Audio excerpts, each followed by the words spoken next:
Hi friends, welcome to Ranil online TV YouTube channel. నా పేరు Srinivas. Friends, ఈ వీడియోలో మనం పాన్ కార్డ్కి మనం ఆన్లైన్లో అప్లికేషన్ పెట్టుకుంటాం కదా. అప్లికేషన్ పెట్టుకున్న తర్వాత దాని స్టేటస్ అనేది ఏ విధంగా చెక్ చేసుకోవాలనేది ఈ వీడియో మనం క్లియర్గా ఎక్స్ప్లెయిన్ చేసుకుంటాము.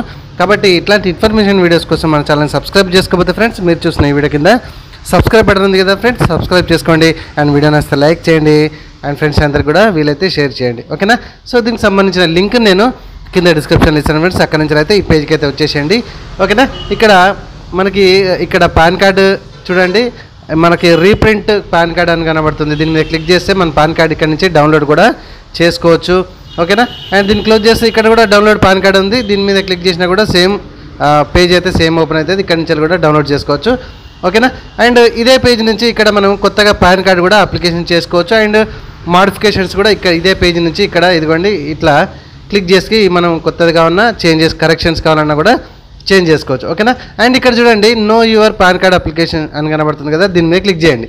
దీని మీద క్లిక్ చేస్తే ఇట్లా ఒక పేజ్ అయితే ఓపెన్ అయిపోతుంది. ఇక్కడ అప్లికేషన్ టైప్ అని కనబడుతుంది కదా, ఇక్కడ టానా పానా అనేది మీరు చూజ్ చేసుకోండి. సో పాన్ కాబట్టి మనం అప్లికేషన్ చేసుకున్నప్పుడు మనకు ఒకటి నెంబర్ అయితే వస్తుంది, ఓకేనా. ఆ నెంబర్ని అయితే అక్కడ మనము ఎంట్రీ చేయాల్సి వస్తుంది. నేను ఎంట్రీ చేస్తున్నా చూడండి. ఎంట్రీ చేసిన తర్వాత ఈ క్యూఆర్ కోడ్ ఇక్కడ ఈ సెక్యూరిటీ కోడ్ అని కనబడుతుంది కదా, ఈ సెక్యూరిటీ కోడ్ని యాజ్ ఈజ్గా క్యాపిటల్ అయితే క్యాపిటల్ లెటర్ అది ఎట్లా ఉంటే అట్లా ఎంట్రీ చేసేసి సబ్మిట్ మీద క్లిక్ చేయండి. మన స్టేటస్ ఏందో అక్కడ తెలిసిపోతుంది, ఓకేనా. సో కొందరికి అక్కడ ఆల్రెడీ పాన్ కార్డ్ డిస్పాచ్డ్ అని కనబడుతుంది, ఓకే. ఆల్రెడీ ఏంటి కొరియర్లో ఉంది అని కనబడుతుంది. దానికి సంబంధించిన నెంబర్ కూడా అక్కడ మనకు ప్రొవైడ్ చేస్తారు. సో కొందరికి ఏంటంటే ఇట్లా కొంచెం ఇటు చూడండి, we have received the document in reply of the description letter however the document is not valid for details contact in call centre అని ఇక్కడికి ఏదో డాక్యుమెంట్ అయితే మనం అటాచ్మెంట్ చేసింది రాంగ్ ఉంది అని చెప్తుంది. ఇక్కడ వీరికి కాల్ చేసి ఈ నెంబర్ కాల్ చేసి కూడా మనం కన్ఫర్మేషన్ అయితే చేసుకోవచ్చు. అయితే ఇక్కడ ఇదంతా మనం చదువుకుంటే కనుక ఇక్కడ కొన్ని ఈ ఫార్మాట్లో అయితే మనం ఆల్రెడీ ప్రాబ్లం ఏదో మనం చదువుకోవడం అయితే జరిగింది. ఇక్కడ డిస్క్రిప్షన్ లెటర్ అని కనబడుతుంది కదా, దీని మీద ఒకసారి క్లిక్ చేయండి. ఇక్కడ మన అప్లికేషన్ చేసుకున్నది ఏంటి, ఏం అప్లికేషన్ చేసాం, ఎట్లా చేసామా అని ఇక్కడ క్లియర్గా మనకు కనబడుతుంది, ఓకే. సో ఈ డాక్యుమెంట్ మనకు వ్యాలిడ్ లేదు కాబట్టి ఇందుకు ఇక్కడ మెన్షన్ చేసిన వాటిలో ఏదైనా ఒకటి మనకు అటాచ్మెంట్ చేయండి అని మనకి ఇక్కడ కనబడుతుంది, అవునా కదా. సో దీనికి సంబంధించిన ఆల్రెడీ నేను రెడీ చేసి పెట్టుకున్నాను కాబట్టి ఆ డాక్యుమెంట్ ఏదో ఇక్కడ టిక్ మార్క్ చేయండి. టిక్ మార్క్ చేసి ఇక్కడ అప్లోడ్ సపోర్ట్ డాక్యుమెంట్ ఏదో ఉంది కదా, ఇందాక మనం ఇక్కడ చూసినటువంటి డాక్యుమెంట్ అయితే నేను రెడీ చేసి పెట్టుకున్నాను, ఓకేనా. సో ఇక్కడ బ్రౌజ్కి వెళ్తున్నాను. ఆ బ్రౌజ్ కూడా నేను ఇక్కడ రెడీ చేసి పెట్టుకున్నాను, మ్యారేజ్ కార్డ్ అని. ఇక్కడ ప్రాసెసింగ్ జరుగుతుంది, ఆటోమేటిక్గా అప్లోడ్ అని సక్సెస్ఫుల్ అని కనబడుతుంది. ఈ డాక్యుమెంట్ అప్లోడ్ వచ్చేసి మీకు ఇట్లా ఉండాలి, పీడిఎఫ్ కానీ జేపీజీ కానీ బిలో 2 MB లోపు ఫైల్ రెడీ చేసుకొని మనం అప్లికేషన్ అయితే పెట్టుకోవాలి, ఓకేనా. సో ఇక్కడ చూడవచ్చు మనం నీట్గానైతే మనకి ప్రాసెసింగ్ అయితే అవుతుంది, ప్రాబ్లం లేదు, ఓకేనా.